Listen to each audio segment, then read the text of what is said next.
we can go now. So we just want to talk about your experience with the Cairo riots. You know, you was there, you lived it.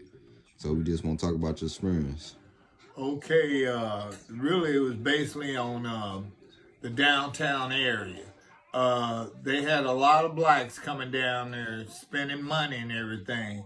So they was trying to get the merchants downtown to hire some blacks because blacks was bringing a whole lot of money in Cairo at that time. Right. And they didn't want to do that. They ended up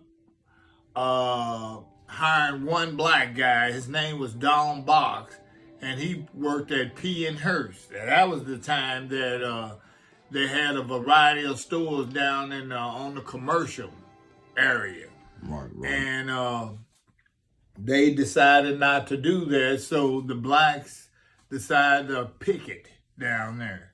So a lot of people that was from the area, they came down there to picket, and also they started taking most of the people to different places from Cairo, like Cape Girardeau and Paducah and Carbondale, and mostly Cape Girardeau, because they had buses and stuff to help people go and shop and everything, because the merchants didn't want to hire no blacks, and then blacks spending money, and by right they should hire somebody black down there, you know. So next thing I know, Reverend Corn, he was with the movement and getting people together to boycott the stores downtown, and then they end up getting Reverend Jesse Jackson to come in Cairo, and they had a get together on 17th Street in Cairo, right behind the library. That's a church over there where people get together and hopefully come up with solutions to deal with the situation that Cairo was having, you know. And they got the Black Panthers to come here too. You know, maybe they will get some of these big speakers to come in town and maybe jar them a little bit to do that. So they still didn't, the white merchants that in the downtown area, they still didn't get no blacks down there. And so to make a long story short, people started moving out. Even the merchants that people had money and businesses that here, they started moving them to different places, Paducah, Cape Girardeau, Carbondale, stuff like that. So up to now, everybody, you know, they didn't have no places for people to work and going on. So most of the people in Cairo started moving out. And they still having problems now, because at one time, you could just buy anything that you wanted from Cairo. You didn't have to go nowhere to buy nothing. Mm-hmm. It was just in Cairo, you can get everything. But like now, it's nothing there, not even a grocery store or even a gas station, you know. Hopefully, in the future, they'll get a grocery store to come in and everything. But with all the people that came there, and it was nationality and the jet books and all on television and stuff like that, maybe we would thought to bring some merchants in to uplift the town and everything. But then nothing happened in Cairo, so it didn't got worse. It used to be 23,000 people there, so I think now it's maybe 1,000. Maybe 1,000, you know. Right.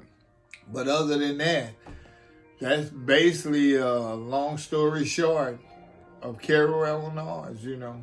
And about what year did the the uprisings and well, everything? It all started in 69. 1969. Right. That's when it all started. And then is there like any specific time to where like it was like a big churn of events, like as far as like when they like really started to rioting and looting and things like that? Right after they started picking it and everything, they had two projects in Cairo. McBride. They called, before McBride, it was Pembroke Court. And then they had Elmwood. And I used to live in Pembroke Court. And when it got dark sometime, they used to have the white hats that was there. They would come up on the levee and shoot down into the project area, Pembroke Court.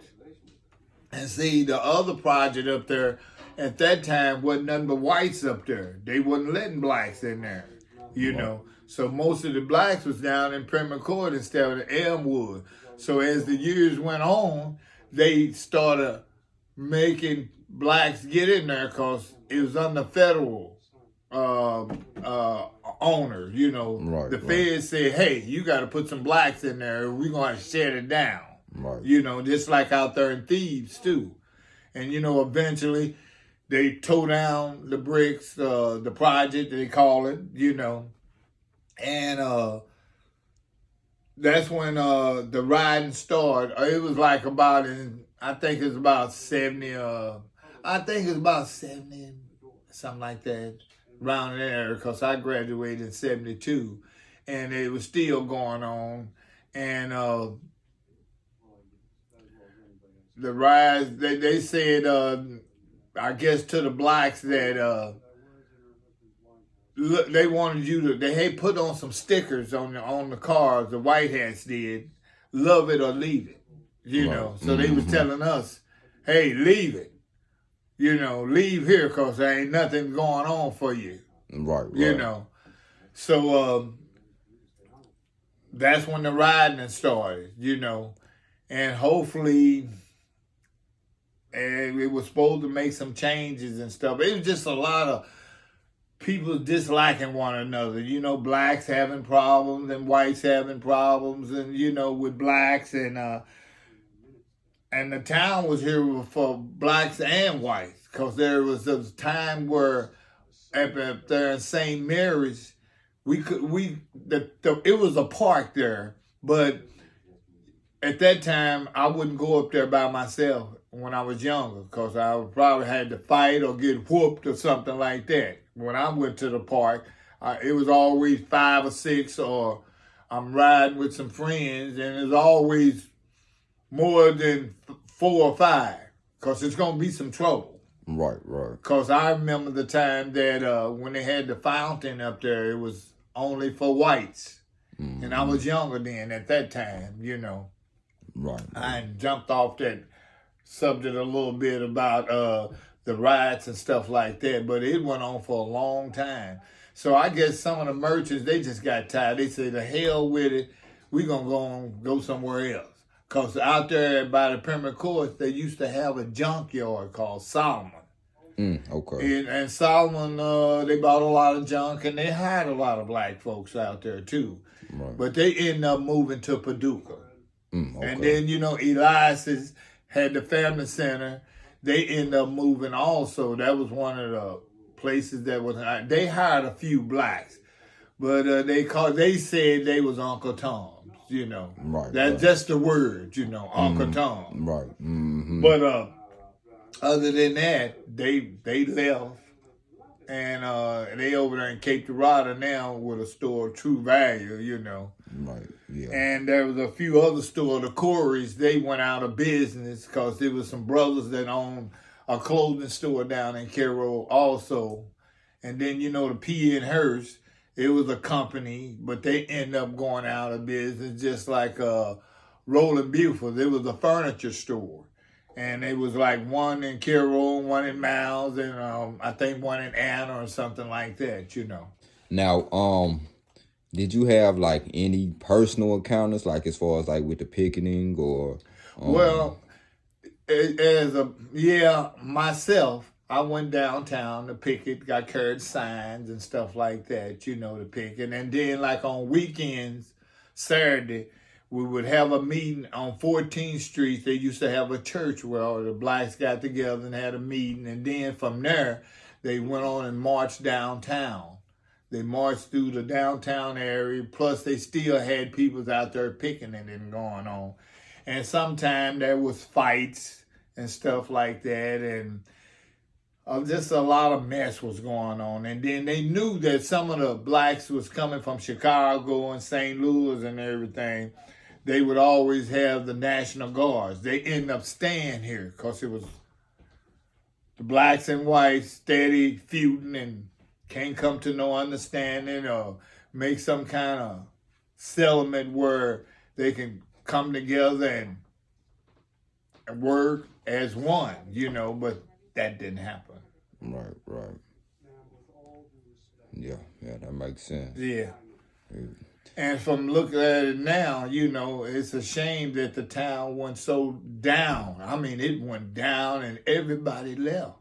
Now all of the houses that is in Cairo now, then they was abandoned, got bad, and they're not putting up nothing. And a lot of they talking about the high rise is condemned because it wasn't earthproof.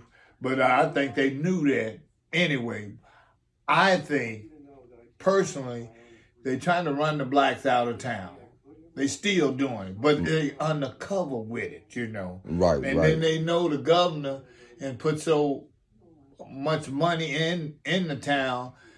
They want to take control, completely control. And then the ones that I think that's there that they say radical a little bit, that have a lot of things to say, that's all right. They want to get rid of them. That's my opinion, but I could be wrong. But we know something is going on down there. I most definitely believe that they're trying to gentrify Cairo. They got all that money for the port that they're putting in, and that's why they turn down a lot of these projects or selling them to like more private companies and moving a lot of the people out. So yeah, I can most definitely agree with you on that. And that's true about that too, because once they put these folks out of the high rise, they don't have nowhere to go. There's no houses. They got the Butler homes left, and that's it. And the rest of the houses most of them tore down and condemned. So they're gonna have to go to Cape, Carbondale, Paducah, but they won't be able to be here because there's nowhere for them to live. Right. Yeah. True. And then they said they was going to hire a lot of young blacks, but they going to leave. Yeah, because there's nothing there. Right. It's nothing there.